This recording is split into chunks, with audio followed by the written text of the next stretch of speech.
আসসালামু আলাইকুম, সবাই কেমন আছেন? এই যে আমাদের এলাকায় এখন লেবুর দাম খুবই কম, মাত্র 5 টাকা হালে। 5 টাকা দিয়ে ডাসা 4টা লেবু পাওয়া যায়। তো আমি অনেকগুলো লেবু কিনে নিয়ে এসেছি। লেবু কিনে নিয়ে এসে এখন ভাবতেছি, মা লেবু দিয়ে কী করা যায়। প্রতিদিন তার এত লেবু ভাত দিয়ে খাওয়া যায় না, তাই না?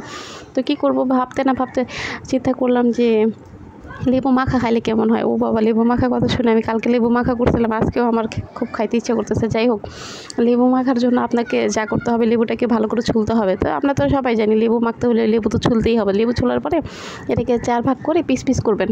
লেবু পিস পিস করে কেটে কেটে তা আমি বলতেছি যে সবগুলো লেবু কাটি। তা আমার ছেলে ওদিকে বলতেছে, আম্মু সব লেবু কাটো না, কিছু লেবু আমাকে দাও, আমি একটু খাই। আমি বলছি, খাও খাও, তুমি লেবু খাবে না তো কে খাবে?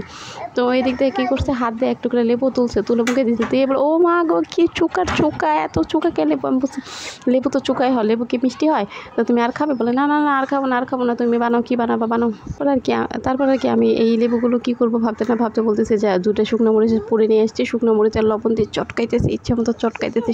শুকনো মরিচে লেবু মাখা কে কে খাইছেন জানাবেন। শুকনো মরিচে লেবু মাখা খাইতে কিন্তু অনেক মজা। তো শুকনো মরিচ দিয়ে শুধু দিলে তো হবে না, এর সাথে একটু গুঁড়া মরিচটাও দিয়ে দিছি। গুঁড়া মরিচ দিলে হবে কি, লেবুর একটা কালার আসবে আর একটু স্বাদ আসবে। তো লেবুর স্বাদ আনার জন্য কী করলাম, একটু গুঁড়ামরিচের ছিটা দিয়ে দিলাম। আমার ছেলে বলতেছে, আম্মু গুঁড়ামরিচ তো আমি খেতে পারবো না, অনেক ঝাল। আমি ঝাল লেবু মাখা অনেক মজা, তুমি যদি খাও তাহলে চলে আসো। তো সাথে আবার একটু লবণ দিয়ে দিলাম, যেহেতু লবণের পরিমাণটা যদি কম হয়ে থাকে তাহলে এখন ঠিক হয়ে যাবে। তো লবণ দিয়ে গুঁড়ামরিচ দিয়ে লেবুটা মাখালাম। এখন আমার ছেলে বলতেছে, তো এটা কীভাবে খাবো, এটা তো অনেক ঝাল হবে। আমি বলছি, না অনেক ঝাল হবে না, অনেক মজা হবে, তুমি খেয়ে দেখো, অনেক মজা। বলে, না না না, আমি খাবো না। তো আমি একটা লেবু মুখে দিই, ও বাবারে, এত মানে কি বলবো, মজা তো মজা, আবার এত চুকা।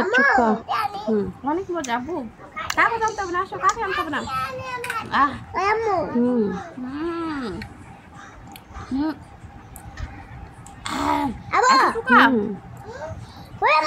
বলো, মজা টুকি খাইতে পারবে?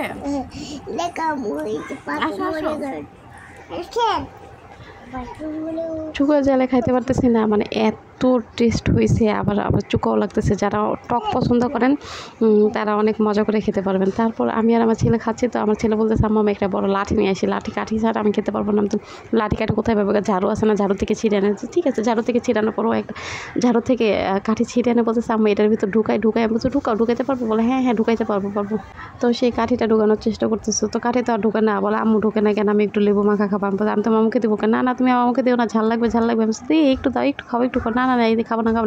তো এদিকে ওর আব্বু বলতেছে যে তোমরা একা একা খাবে, দাও আমাকে একটু দাও, আমি একটু খেয়ে দেখে তো কেমন হয়েছে। আমি বলছি, তুমি খাবে? ওর আব্বু আবার একটু নিতেই আমার ছেলে কান্না শুরু করে দিয়েছে। বলে, আব্বুকে দেবো না। আমি বলে, আব্বুকে দিবে না কেন? আব্বু খাক, তুমিও খাও। বলে, না না, আব্বুকে দেবো না। তারপর একটু লবণ দরকার ছিল, আর একটু লবণ দিলাম। লবণ দেওয়ার পরে বলতেছি, আব্বু এবার খাবে? খাও, অনেক মজা হয়েছে। তো আমার ছেলে বলতেছে, আম্মু অনেক মজা হয়েছে, কিন্তু আমি তো খাইলে ঝাল লাগে কেন? আমি বলছি, চোখা জিনিস তো ঝাল লাগবে, তুমি ঝাল জিনিস খেতে পারবে না। পরে ওর আব্বা আবার এক টুকরা নিয়ে মুখে দিয়ে বলে, কি মজা রে। মানে এত টক আর টক। লেবু মাখা যদি এত টক না হয় তাহলে কি মাখা টক হবে বলেন তো? বলে, এত টক কেন, এত টক দিছো কেন? আমি কিছু টক কোথায় দিছি? তো একটু ঝালটাল কমাই দিতে পারলে না? আমি ঝালটাল কি কমাই দেবো, এটা তো এমনি অনেক মজা হয়েছে। তো আমরা সবাই মিলে লেবু মাখা খাচ্ছি। আর আমার ছেলে বলতেছে, আম্মু আমাকে একটু দাও। বলছে, তুমি নিয়ে খাও। আর কান্না শুরু করে দিছে যে খাবে না। ঠিক আছে, সবাই ভালো থাকবেন। আসসালামু আলাইকুম। সবাই লাইক কমেন্ট করবেন প্লিজ।